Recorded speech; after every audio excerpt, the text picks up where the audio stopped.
Genesis chapter 20. Now Abraham moved on from there into the region of the Negev and lived between Kadesh and Shur. For a while he stayed in Gerar, and there Abraham said of his wife Sarah, "She is my sister." Then Abimelech king of Gerar sent for Sarah and took her. But God came to Abimelech in a dream one night and said to him, "You are as good as dead because of the woman you have taken. She is a married woman." Now Abimelech had not gone near her, so he said, "Lord, will you destroy an innocent nation? Did he not say to me, 'She is my sister,' and didn't she also say, 'He is my brother'? I have done this with a clear conscience and clean hands." Then God said to him in the dream, "Yes, I know you did this with a clear conscience, and so I have kept you from sinning against me.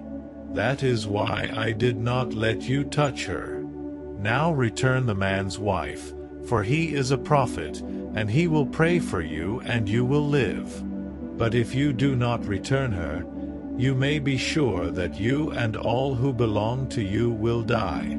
Early the next morning Abimelech summoned all his officials, and when he told them all that had happened, they were very much afraid. Then Abimelech called Abraham in and said, "What have you done to us? How have I wronged you that you have brought such great guilt upon me and my kingdom? You have done things to me that should never be done." And Abimelech asked Abraham, "What was your reason for doing this?" Abraham replied, "I said to myself, 'There is surely no fear of God in this place, and they will kill me because of my wife. Besides, she really is my sister, the daughter of my father though not of my mother, and she became my wife. And when God had me wander from my father's household, I said to her, This is how you can show your love to me. Everywhere we go, say of me, He is my brother." Then Abimelech brought sheep and cattle and male and female slaves and gave them to Abraham, and he returned Sarah his wife to him. And Abimelech said, "My land is before you. Live wherever you like." To Sarah he said, "I am giving your brother 1,000 shekels of silver. This is to cover the offense against you before all who are with you. You are completely vindicated." Then Abraham prayed to God, and God healed Abimelech, his wife and his female slaves, so they could have children again. For the Lord had kept all the women in Abimelech's household from conceiving because of Abraham's wife Sarah. Genesis chapter 21. Now the Lord was gracious to Sarah as he had said, and the Lord did for Sarah what he had promised. Sarah became pregnant and bore a son to Abraham in his old age, at the very time God had promised him. Abraham gave the name Isaac to the son Sarah bore him. When his son Isaac was 8 days old, Abraham circumcised him, as God commanded him. Abraham was 100 years old when his son Isaac was born to him. Sarah said, "God has brought me laughter, and everyone who hears about this will laugh with me." And she added, "Who would have said to Abraham that Sarah would nurse children? Yet I have borne him a son in his old age." The child grew and was weaned, and on the day Isaac was weaned Abraham held a great feast. But Sarah saw that the son whom Hagar the Egyptian had borne to Abraham was mocking, and she said to Abraham, "Get rid of that slave woman and her son, for that woman's son will never share in the inheritance with my son Isaac." The matter distressed Abraham greatly because it concerned his son. But God said to him, "Do not be so distressed about the boy and your slave woman. Listen to whatever Sarah tells you, because it is through Isaac that your offspring will be reckoned.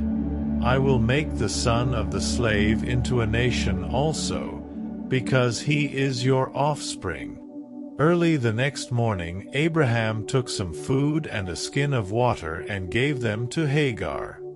He set them on her shoulders and then sent her off with the boy. She went on her way and wandered in the desert of Beersheba. When the water in the skin was gone, she put the boy under one of the bushes. Then she went off and sat down about a bowshot away, for she thought, I cannot watch the boy die. And as she sat there, she began to sob.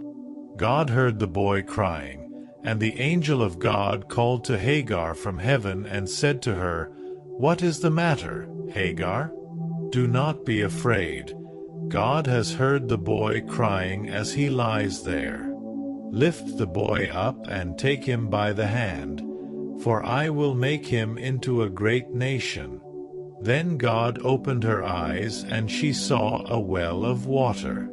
So she went and filled the skin with water and gave the boy a drink.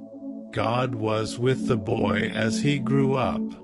He lived in the desert and became an archer. While he was living in the desert of Paran, his mother got a wife for him from Egypt. At that time Abimelech and Phicol, the commander of his forces, said to Abraham, God is with you in everything you do. Now swear to me here before God that you will not deal falsely with me or my children or my descendants. Show to me and the country where you now reside as a foreigner the same kindness I have shown to you. Abraham said, I swear it.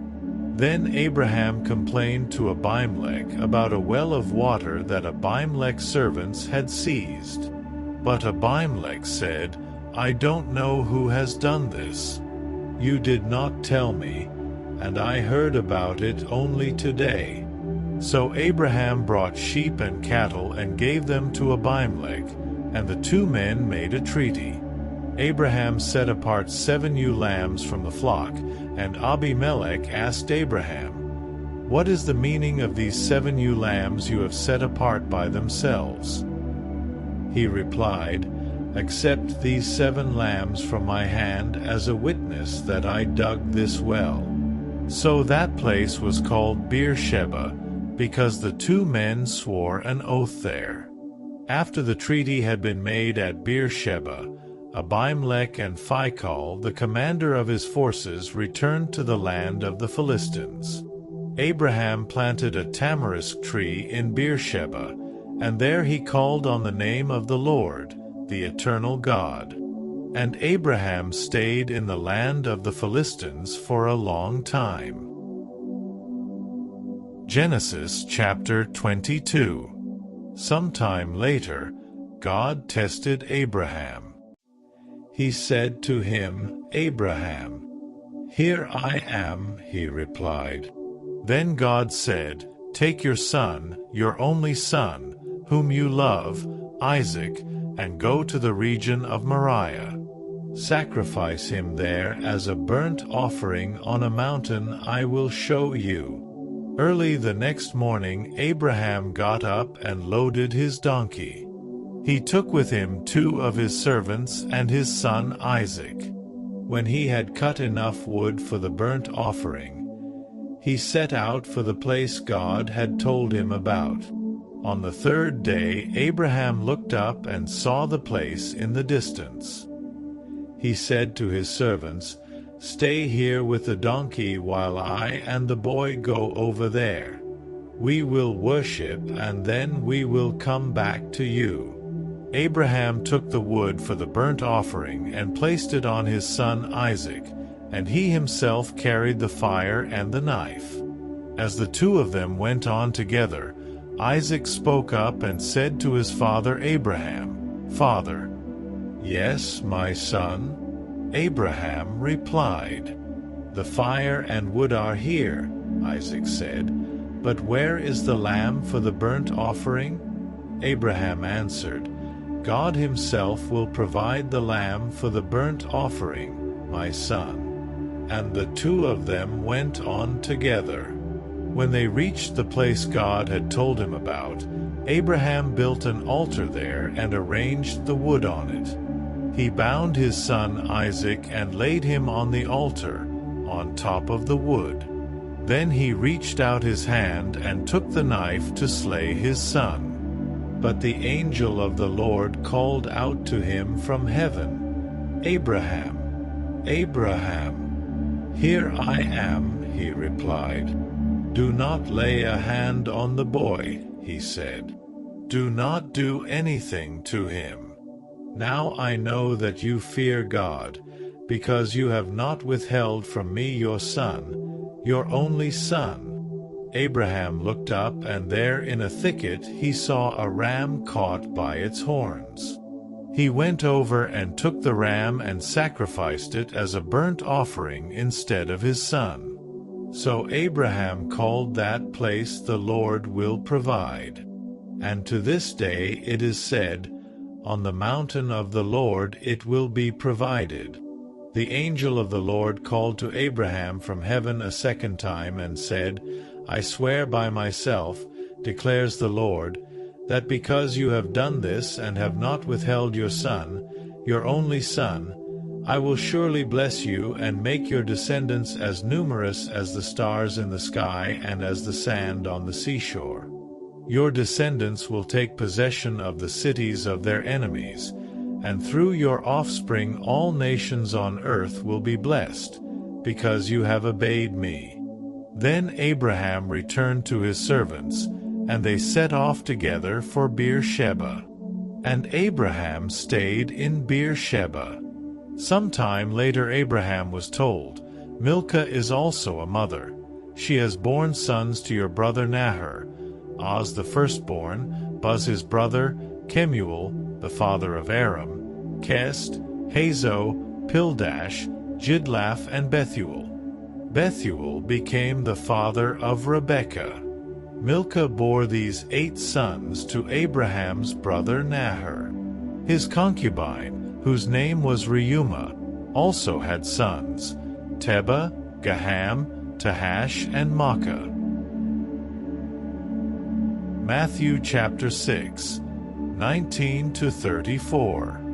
Do not store up for yourselves treasures on earth, where moths and vermin destroy, and where thieves break in and steal.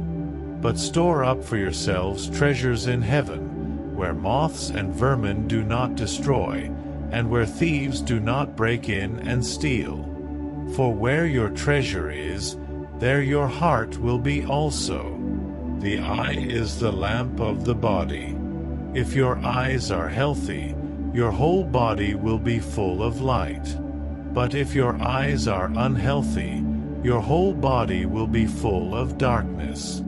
If then the light within you is darkness, how great is that darkness? No one can serve 2 masters.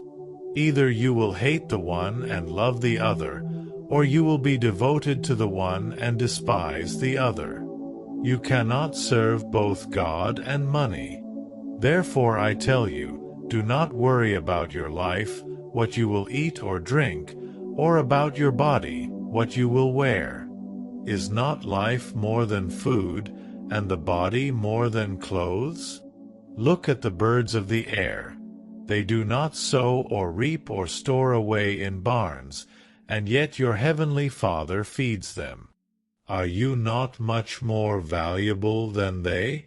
Can any one of you by worrying add a single hour to your life? And why do you worry about clothes? See how the flowers of the field grow. They do not labor or spin. Yet I tell you that not even Solomon in all his splendor was dressed like one of these. If that is how God clothes the grass of the field, which is here today and tomorrow is thrown into the fire, will he not much more clothe you, you of little faith? So do not worry, saying, What shall we eat? Or what shall we drink? Or what shall we wear? For the pagans run after all these things, and your heavenly Father knows that you need them. But seek first his kingdom and his righteousness, and all these things will be given to you as well. Therefore do not worry about tomorrow, for tomorrow will worry about itself. Each day has enough trouble of its own. Matthew chapter 7, 1-6. Do not judge, or you too will be judged. For in the same way you judge others, you will be judged, and with the measure you use, it will be measured to you.